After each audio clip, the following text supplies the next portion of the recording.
Hi everyone, my name is Jasmine Henley, and this is supporting kids through maladaptive behaviors during friendship explorations.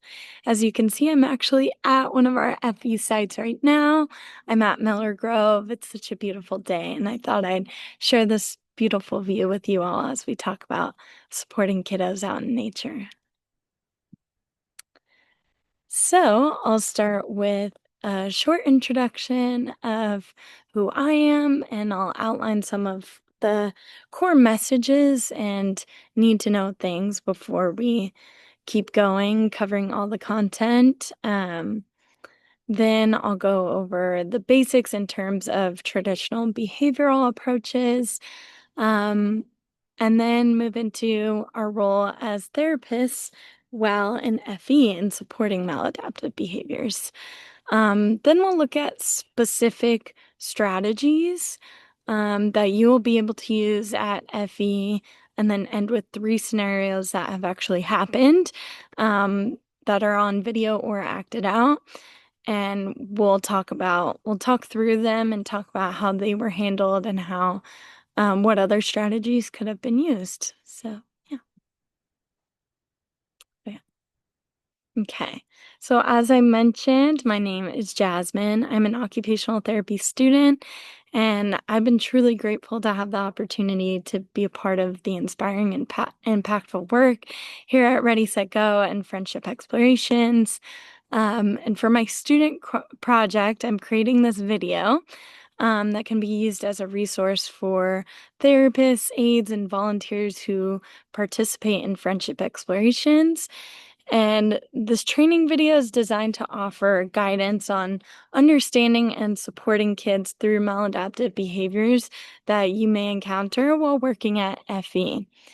And I actually have a background in ABA, and I've come to recognize that while behavioral approaches can be valuable, they sometimes fall short in fully capturing the multidimensional nature of maladaptive behaviors, and they, to me, always often feels lacking in empathy. So our ultimate goal should be to be establishing loving and supporting connections with our kiddos, just as you see Gigi doing in this picture here, and especially when they're having a hard time, which is when we see these maladaptive behaviors present themselves. I want to also bring your attention to why we're using the term maladaptive behaviors instead of behaviors. So I'd like to encourage you to think about that for a second. So the term behaviors often has very negative connotation tied to it. And technically, everything we do is a behavior. So by using the term maladaptive, we can really recognize that this means the behavior the child is exhibiting is not functional, and therefore it's not helping them. So as OTs, we're always looking um, how we can support an individual to reach a point where they're functioning in a way that supports their overall well-being while engaged in occupation. So, and then something I'll keep referring back to throughout this video is the saying of connect before you correct, which will make more sense as we continue going through the content.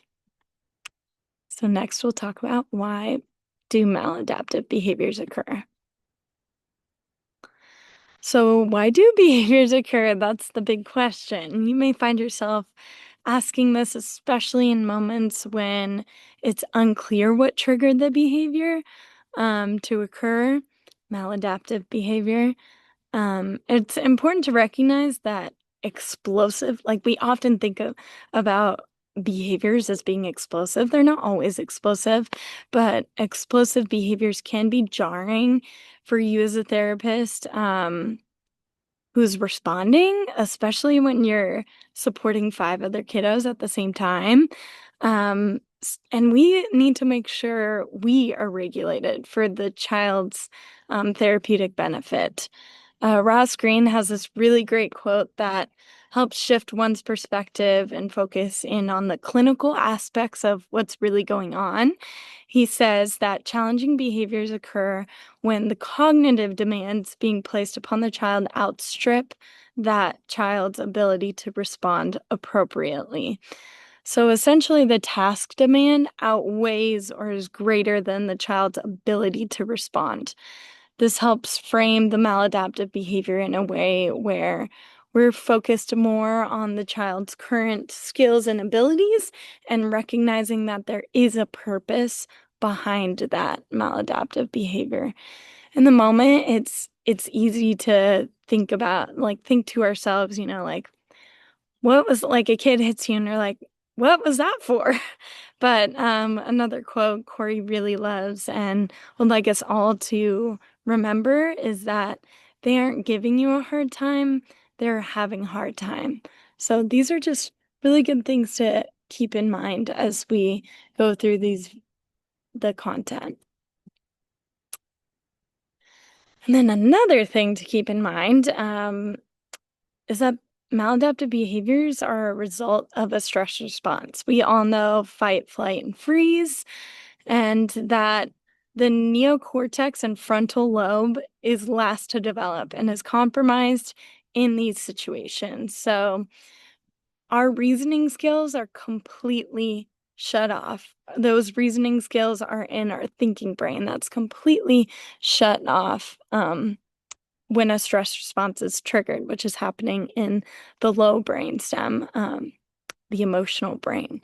So the kids aren't always in control. Like what sometimes their body is telling them to do something. Like, for example, we had a kid this summer that frequently would grab another peer's hair and it was very unpredictable, because it happened so fast, but you could really tell that he was acting completely on impulse out of a stress response. Um, his body was telling him to move in such a way for his survival. So, good things to keep in mind that that their thinking, their logic, their reasoning is not present online in that moment. They're purely acting out of a stress response. And also a good thing to let me move myself here. A good thing to think about it in terms of maladaptive behaviors is that they're a form of communication.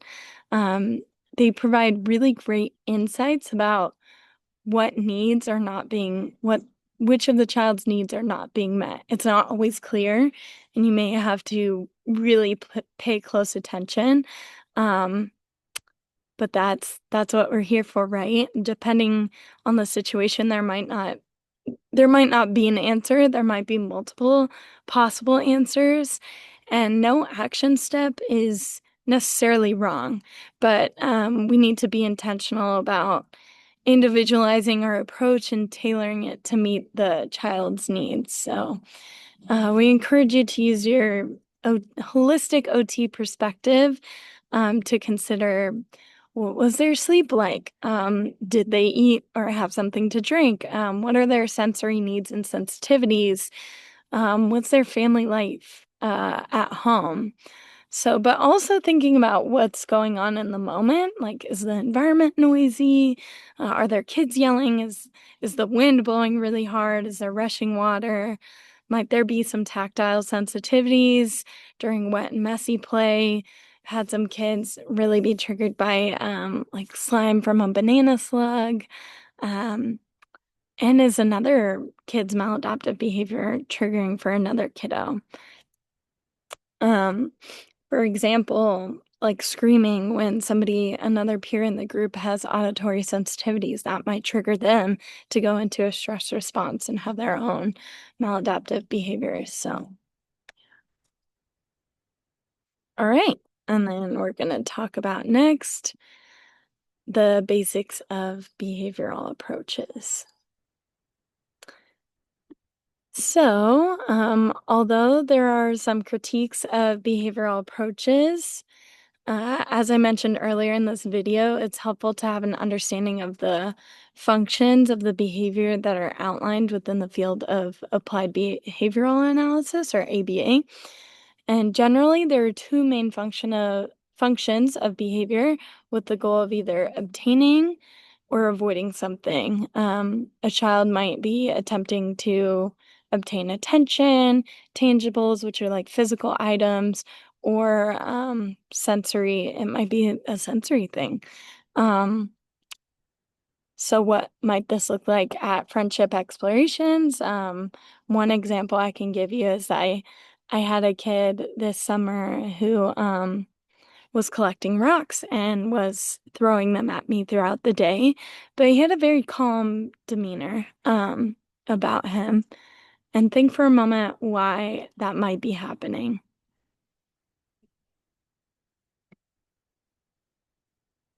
Maybe he was seeking proprioceptive input. Maybe he was looking for my attention. Um, in this scenario, the latter was the case. I suspected the child was longing for attention, and by accessing my attention, he could then gain connection, connect before you correct, like we were talking about earlier, which was his unmet need in that moment. He was having a hard time connecting with his peers in the group, and it's oftentimes easier for kids to connect with adults first, and that was his way of doing so. So yeah. Alternatively, behaviors can be occurring as a means of avoiding something.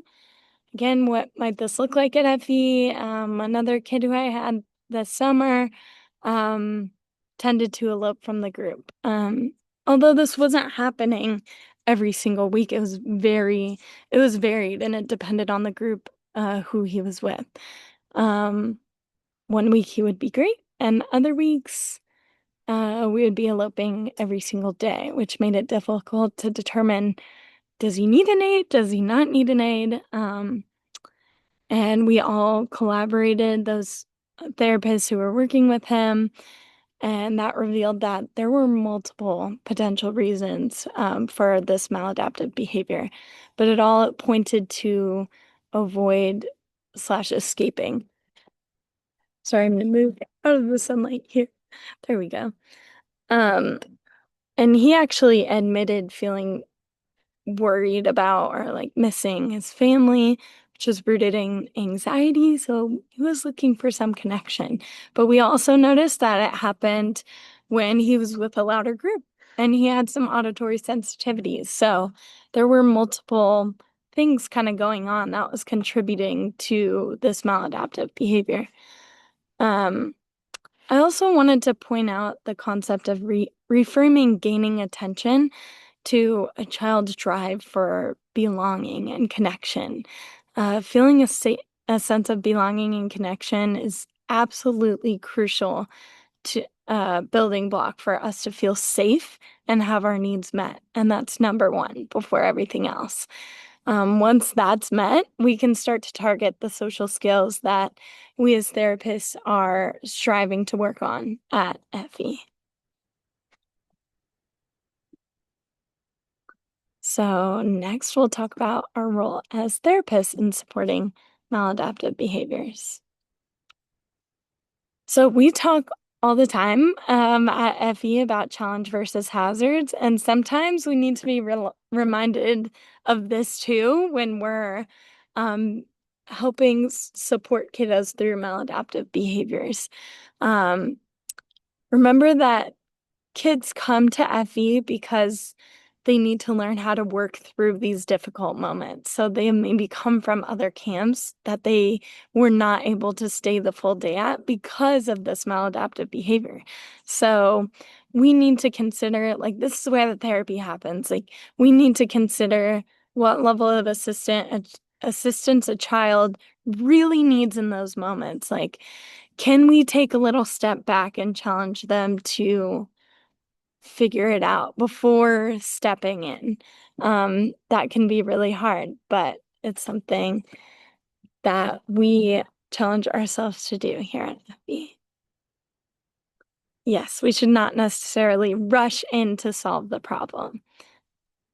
this is where we help the kiddos gain independence. So it's really important for us to remember this.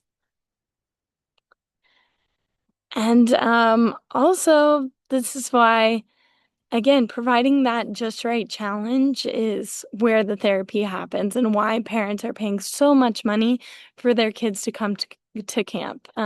We see a wide age range at FE, and we don't have time to go through every stage, but think about the littles we see who are typically between 5 and 7 years old. This group, this age range, it's typical to have difficulty sharing, with perspective taking, with taking turns and setting boundaries and so many other things.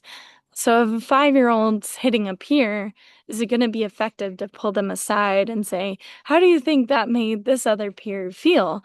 Often that's an instinctual kind of like thing we do as adults to try and solve the problem. Again, we don't always need to solve it right then and there. Um, Ultimately, that's not gonna be the most effective, because they're in that pre-operational stage. Egocentric thinking is prominent, and they're not gonna have the skill to be able to achieve the type of perspective taking that we're expecting them to at the with by using this approach. So what will work? Modeling phrases such as "I need space," so that they develop the language to advocate for themselves rather than take on that maladaptive approach and or maladaptive behavior. Also consider their interests. If the game you're playing is highly motivating for them, then establish boundaries by saying, "We can only play the game if you keep your hands to yourself or if you have a safe body," etc. Um, Another example, if sharing is the issue that's going on, something that we used a lot this summer was the 2-minute sharing rule, which was a huge success because it gives them a concrete time frame that they can um, kind of it's just short enough that it matches their skill level to be able to attend and wait for that time and gives them a point where they know, "Okay, it'll be my turn in 2 minutes." Um, Rather than doing something like a rock talk, which we'll talk about later. But a rock talk would be more appropriate for older kids, maybe 10 and up, because they'll by that point, they'll have the skills in order to compromise, express their emotions, and consider another peer's perspective. All right, next we'll talk about de-escalations and maladaptive behavior management strategies. So, one thing to consider is that, again, reminder, you don't have to rush in and solve the problem. Sometimes your presence might be all that that child needs in the moment. Connect before you correct. You can go and sit next to them. Co-regulation is huge. By just modeling, taking deep breaths, enjoying nature, and just your presence enough can help them co-regulate in the moment and know when you need to talk to them and when they might need space. And that's really difficult. Sometimes if you're just meeting the kids, like, you have no idea that, sometimes it's trial and error, but really think about the kiddo and what they respond well to and what they might need in the moment. Like, feel out the situation. Give the child time and space. Like, no, it's important to consider when they're again, that concept of, is it attention or do they need connection right now? And sometimes connection happens without words. Um, Giving them time and space, allowing them to approach you when they're ready. Um, a lot of behaviors we see, maladaptive behaviors, are rooted in this need for love and connection. And then also, huge piece of it is sensory. Um, Sometimes it's about meeting a sensory need, which we have so many tools we can use here out in nature to meet those needs. In terms of getting that probe and deep pressure touch input, we can do hand squeezes, we can do hugs, we can do a superhero tree push or working together to the whole group to push a log. Throwing rocks is great. We have so many kids who love to throw rocks. Hanging off tree branches, those are all really great ways to meet that need. Here we have a wonderful picture of some kiddos doing a big long log push at the beach. It might be an auditory need that needs to be met, like do they need to be wearing headphones? Sensory walks, like just everyone, we're gonna stay quiet for a moment. We're all gonna listen for what do you hear? Right now I hear birds, I hear water rushing. Those sounds can be very calming for our nervous system. Throwing rocks in water, that sound is so great. And that's a really popular activity to do here at FP. Here's another one of our amazing kiddos. And is it a vestibular need? Do they need to? This one's a little harder, but we can get creative here out in nature. Going upside down, I used to hold the littles and go upside down with them, holding them in my arms, spinning, balancing on rocks, swinging on nature swings, hanging upside down from a branch, which you'll see in this picture right here. Those are all really great strategies to meet that need. Could it be visual? Leaf boat races are super great. And like there's that collaboration piece, there's problem solving of building the boats, and then it's really satisfying to just watch them float down a stream. Uh, Watching bubbles and seeing how far they go out off the top of Gold Rock, playing I Spy, rainbow nature walks, like can you find red, orange, yellow, green, blue, purple, everything? Purple would be hard, but so yeah, could totally be sensory. So think about what that child needs in that moment. And then here are some other alternative strategies to use. Brock talks, which we'll talk about later. Compromising, like it can be really hard when we all have different ideas of what we want to do in the group. Voting, using a voting system or rock, paper, scissors are really great because that takes kind of the onus and responsibility off of the kids, and it discourages that conflict and puts it into a concrete strategy that they can use that has rules and that they can abide by. Setting timers, like I said, 2-minute sharing rule. Also replacement behaviors.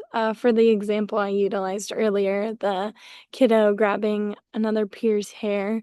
Something we did to mitigate that was pulling grass, throwing rocks, doing hand squeezes. But something I want to bring up is that it's a good short-term strategy, but it's not going to necessarily address the root of the problem. So those are good things. I would say replacement um, behaviors are good to use in the moment and for short term, but not so much long term, and addressing that issue from the bottom up. And bubbles. Bubbles are therapeutic in so many ways, and so many kiddos love bubbles. So that's always a good one. And now we're going to get into our scenarios, which will be really great. We'll get to talk through what's happening, what strategies that we just talked about that could have been used, what strategies were used in the moment. And yeah, I'm actually going to switch locations for that. So we'll move into that portion. Well, welcome back to supporting kids through maladaptive behaviors during friendship explorations. I didn't get a chance to emphasize that earlier on in this video, but I really do want to talk about how we are supporting kids through those maladaptive behaviors. Not just, the goal really isn't just to make the maladaptive behaviors go away. Our goal is to provide the kids with the skills and tools to be able to get through difficult and challenging situations that they might experience in other settings, at school, at home. So if they're learning that here at FE, we can help them generalize that. Um, and that's the reason they're coming to FE, right? So, as I was saying before, we're going to get into our scenario practice. And the way it's going to work is I'll show the video. This first one's kind of short, so I'll show it a couple times. I'll give you a chance to reflect on what's going on with the maladaptive, see if you can identify what the maladaptive behaviors are that are occurring in the video. Then we'll talk about the strategies that the therapist is using and what other strategies they could have used. Because again, there's no one right answer. I'm never going to this lake again. How can we make it better? Have a collection of bees. I give you some. All right, and I'll play it one more time and really pay attention to what the child says and how Sammy is responding. I'm never going to this lake again. How can we make it better? Have a collection of bees. I give you some. So take a moment. You can pause the video if you like. On the surface, this scenario seems simple, but when you look closer, there's actually a lot of intention behind Sammy's approach here. The maladaptive behavior that's in this video, think about that for a moment. What about that was maladaptive? Why it was maladaptive was because that kind of attitude or outlook is I'm never coming here again is not something that's functional, that's going to serve her in other settings. So it would be easy for Sammy to step in and, you know, on instinct want to correct and say, you don't mean that, like, that's not true, but that's not the best approach, and that's not what's going to support the child. What's going to support the child, and what Sammy did, was connecting before she corrected. She said, what can we do to help right now in this moment? And that gives the child just a moment to think about what she needs in that moment. And she also offered her a drink. That's her second strategy that she utilized. All right. So this one's a little bit longer. Hold on tight. So here's your choice. You can keep climbing or you can go back down. That's how you can. That. I know. It feels frustrating that you can't get up, huh? Yes. Yeah. No, how? Yeah. I know, sweetie. I know. I don't want you to. I know. I don't want you to fall. Oh, no. Let's take a breath. Let's take a breath. Let's just wait for a second. Take a breath.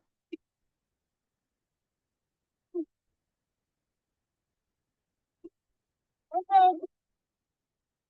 All right. So again, like the other video, I'll give you a moment and feel free to pause if you want to think about what in that scenario was a maladaptive behavior from the child.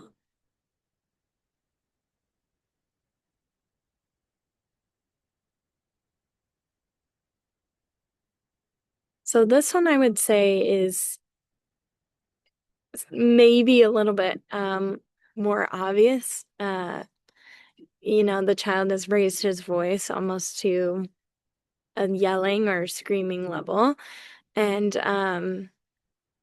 that's not going to be functional with peers, with adults, and so that's kind of why it's maladaptive. And Corey used a few strategies here. First, she ensured that the child was safe because the child was above Corey's head, and talking through this scenario with her, she was feeling a little on edge too.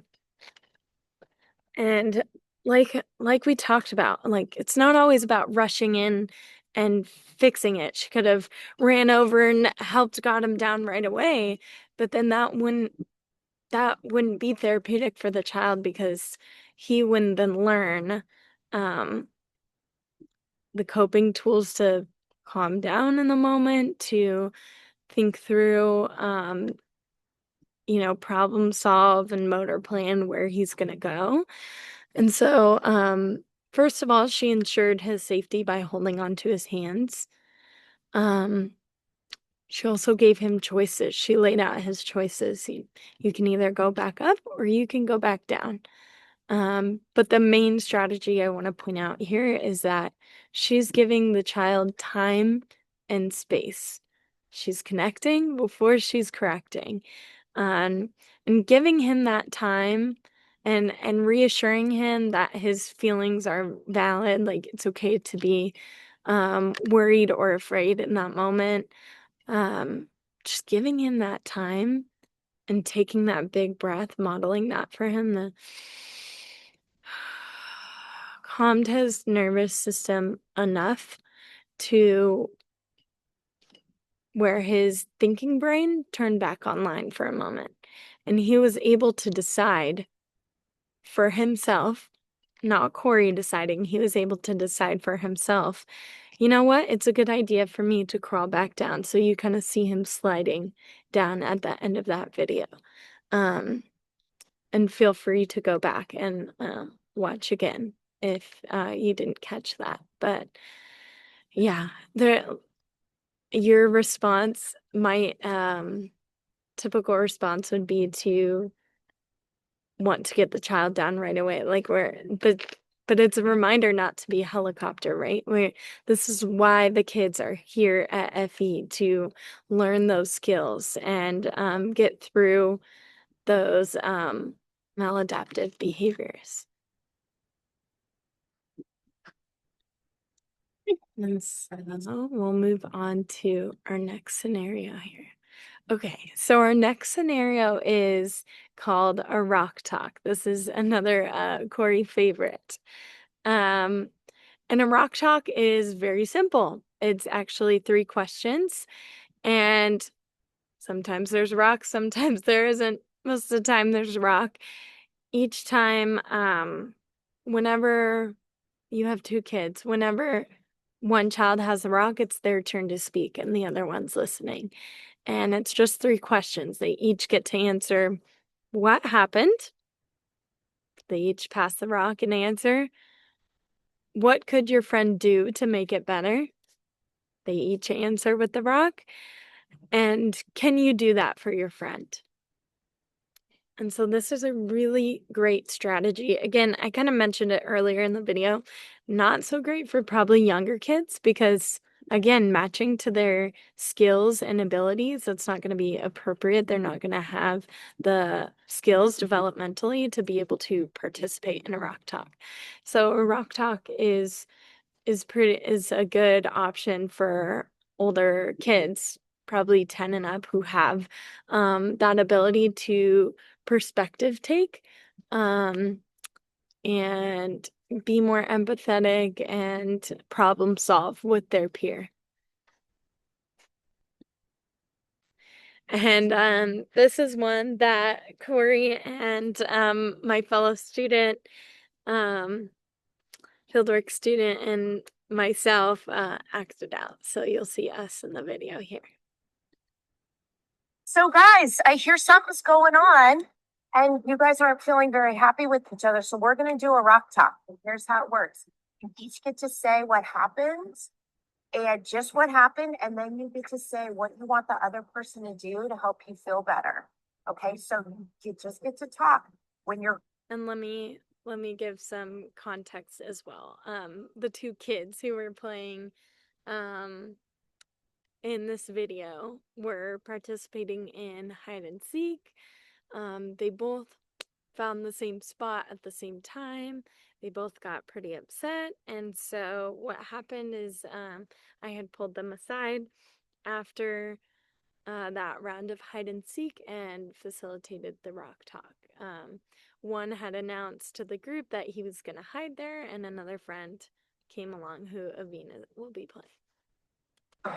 So guys, I hear something's going on and you guys aren't feeling very happy with each other. So we're going to do a rock talk. And here's how it works. You each get to say what happens and just what happened. And then you get to say what you want the other person to do to help you feel better. Okay. So you just get to talk when you're holding the rock. So Jasmine, do you want to go first and say what happened? Well, I already told everybody in the group I was gonna hide in this hiding spot. This was my special spot. Okay. Thanks, Jasmine. Aveen, what happened? Well, I just wanted to come and play with you. Okay, thanks, guys. You're doing great. Jasmine, will you say what you would like Aveen to do to make you feel better? Well, I think I would like it if you listened the first time I said I was gonna hide. Okay, Aveen, what about you? What would you like Jasmine to do to help you feel better? Well, I think I would like it if you shared. Maybe after like 2 minutes of playing on the Jasmine, do you think you can do what Aveen asked? I think I can. Okay, great. And Aveen, do you think you can do what Jasmine asked you to do? Yeah. Okay, okay, good. Are you guys ready for another round of hide and seek? Yeah. All right. So that was Corey did a really great job there. Example of that. A rock talk is so great. It combines a lot of the strategies that we've already talked about into one experience. And it's helpful because it's facilitated by an adult. They're getting to connect with their peers. They're getting a moment to connect with somebody else. Sometimes it just like before the rock talk like can turn into, a yelling match because they're all they're, both frustrated about what's going on. So this rock talks are great because they provide that time and space. And provide that time and space to connect with each other and to problem solve and to think about how the other was feeling in that moment. So yeah, rock talks are super, super, super, super great. Really good. Again, you want to make sure that you're matching it to the kids' skill levels and where they're at. This might not work for every single, and for a matter of fact, we'll get into this in the next slide, but this might work one time and the next time you got to do it, it doesn't work at all. It's like these strategies that we're talking about are just resources for you. Sometimes like I mentioned earlier in this video, there's not always going to be an answer. But having these in your back pocket is great. And I've found I have limited experience as a student, but each time I did a rock talk this summer, it went pretty well. So yeah. All right. And yeah, like I was saying, well, thank you for watching. And these strategies again aren't a fix-all solution. And it's good to also keep in mind that maladaptive behaviors, like these kiddos aren't giving you a hard time, they're having a hard time. So that's where we come in, and we're modeling those skills and helping them to develop those skills and coping tools that they can take with them. And yeah, and also another reminder is that maladaptive behaviors don't have to be jarring or explosive to still be working on. Like we saw in the first video, that one was a little more subtle, but there's always ways we can be supporting our kiddos out in FE. So thank you so much for listening. I hope you were able to get something out of this video, and yeah, thank you all so much.